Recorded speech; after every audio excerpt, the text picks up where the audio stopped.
La, la, la. Hey, hey. Yeah, yeah.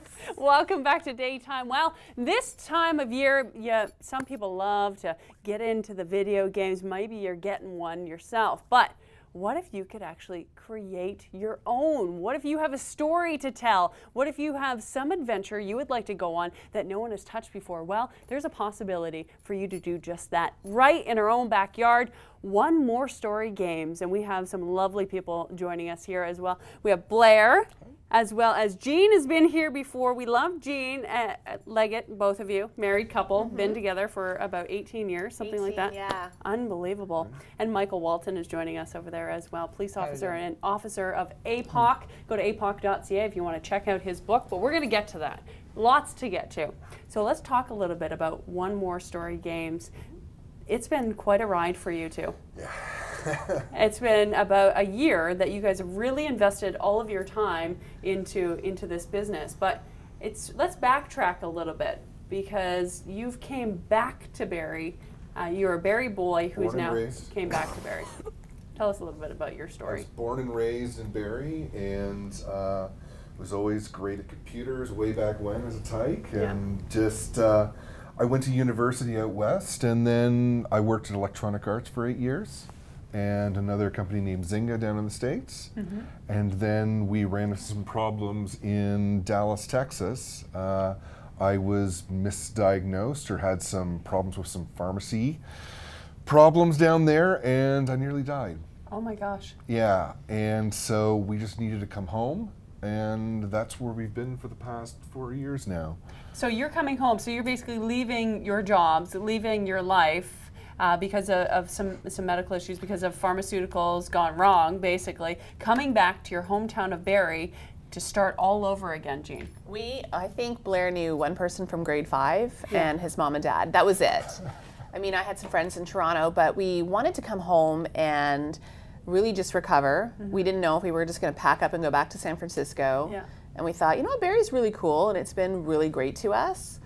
I was doing my other business, which is, you know, I've been on the show for Joy and Laughter Coaching, and Blair got into the C program, which helps people develop their business ideas and plans, and that was incredibly invaluable for us. And, you know, started to formulate this idea of this company, and take it away. We just build it from there. So it's been a wild ride. I didn't start out being an entrepreneur. I had to learn how to be that from being a programmer. And so we got a little office there on Bradford Street. We hired co-op students from Georgian College, whole team of students. We're not being paid right now, but we're working for passion to try to build this great game publishing system. And that's what it is. It is a publishing system, One More Story Games. So tell us a little bit about, because this is quite a concept. So explain to us so that people at home can understand what the whole concept is about. What is this baby that you have on your plate? So I've played lots of games online, and really what I wanted to try to do is have more of a story. So it's more character-based, more mystery-based. It's mystery themed to begin with. And so you can go online just through a regular browser and play, but we also provide you with a publishing tool so that you can go on and create your own games for your friends and family, and then... Cool. Yeah. That's cool. So you can be your own game maker. You can create, you know, you get to see what it's like to tell your own stories. So basically I could animate Will and I and make a story of what the day in the life of Daytime is like, and all the wonderful people that we talk to in a day? You could set a crime in this studio, and you'd have to search for clues, and maybe Will did it. So we'll have to find out. With the Colonel Mustard and the fork, right. or whatever, something like that. And that's where actually Michael Walton comes in, because yourself, Michael, your past is quite extensive with being a police officer and as well being an author with APOC. How did you two get connected? Because you've actually built your own game. You've started to do your own process like this. Yeah, funny story. My wife or significant other is a fitness instructor. Blair's mom likes to work out. My wife was teaching Blair's mom, and my wife was also promoting my book at the same time, and they started talking. And then Blair's on my doorstep pitching me One More Story games. And I'm like, oh my goodness, this is amazing. And how did he pitch this to you? Because you have so many stories, with your past and with the book. I mean, was he like, you know what? Since you have so many stories, you need to get them down in an animated form, in an action form? Well, he came to me seeking APOC initially as the video game. Yeah. And how he described the gaming system and how it worked, I was like, I've played video games as well, and I thought, okay, well, APOC is a little bit complex because it's featuring different points of view, so I thought, okay, well, I can do this. I can write another story. So I wrote a prequel for One More Story games and under APOC umbrella. So it's, again, the main character, but it's before APOC. So tell me a little bit about the process you went through to sort of get your game started. I mean, I was told something in regards to a story of a massage parlor. What's that all about? Well, so they have One More Story games, and they've given me this tool to make a story. And with that, photographs, storyline, everything. And it's a completely different thought process than just writing a novel. So it's a lot more depth involved, and I needed pictures. So I contacted everybody I know. I need character pictures. Yeah. I contacted a photographer, 4B's Photography. I set up photo shoots. We went down to Toronto. One of the scenes happens to be at a massage parlor. So it's like 1 o'clock in the morning. I have my photographer there.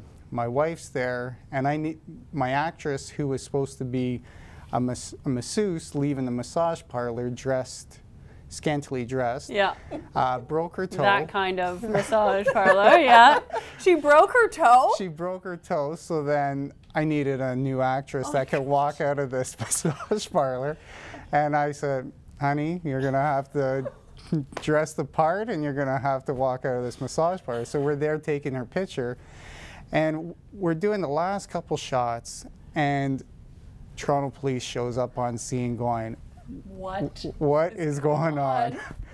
So I'm explaining to the passenger side what's going on, and they're like, and the driver looks at me, and I wasn't really paying attention to the driver, and he goes, hey, we came on together.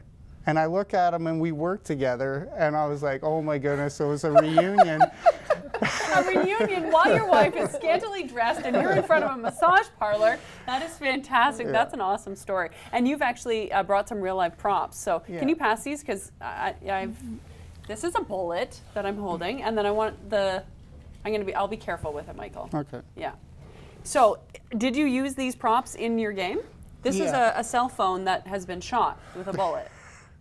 So that's a 9mm round that you're holding. It's not fireable.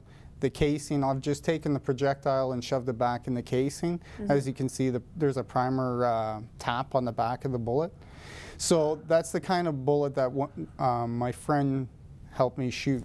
So we brought it to the firing range with his personal gun, and we shot it. Amazing. So just for this. Yeah, just for the game. He has done so much work, like the amount of photos that he's put in and the time that he's put into creating a really interactive story. Yeah. I mean, it's so much fun. Like, I think you've said to us, like, it's fun to create the story, and it's fun for people to play the story as well. Well, speaking of pictures, speaking of photos, we have tons, so maybe we can go through it. And this is, we're going to look at some photos that maybe are part of the website, or you can take us through it. This is Mulcaster Murder, so that's just a brief look at the first game that we have up now. It's a free-to-play game, and it is a murder that's set in Barrie, and you can... Barrie. Nice. Yeah. So people can actually go through a murder mystery right downtown Barrie. Yep.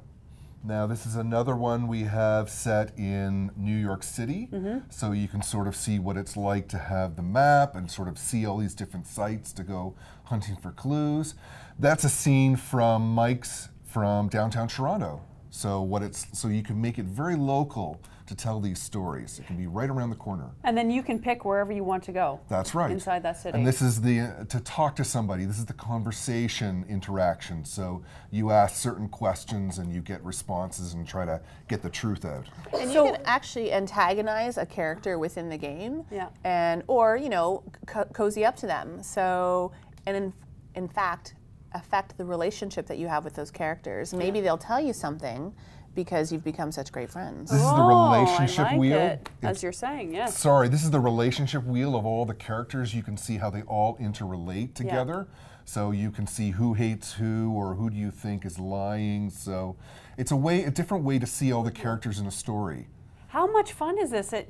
We could do something like this ourselves. So you guys went on a whole tour down in the States and talked to, met a lot of famous people as well. We're at gaming conventions, etc. Really putting this out there. What was the feedback like?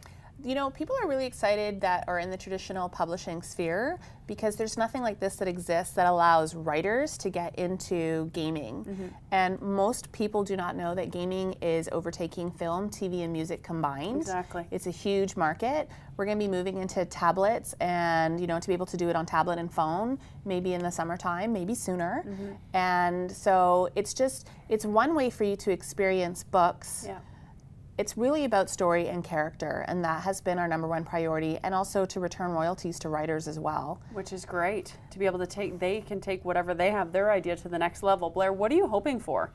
Well, we're going to expand into a lot of different genres. So we have mysteries right now, but we're looking to do science fiction, fantasy. We might even get into some historical things.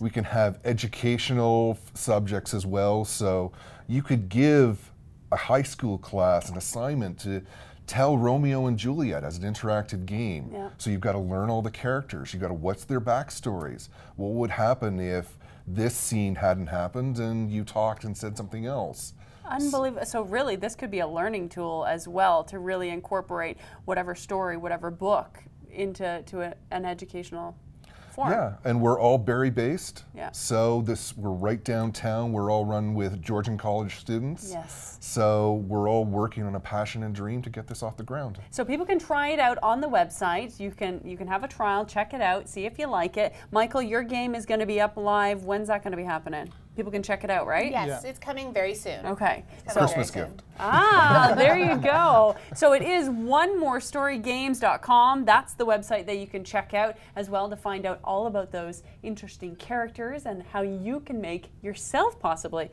as a character. Right. Thank you very much for joining Thank us, you. Michael, Thank Jean, you. and Blair. A pleasure. We'll be right back with more Daytime coming up right after this.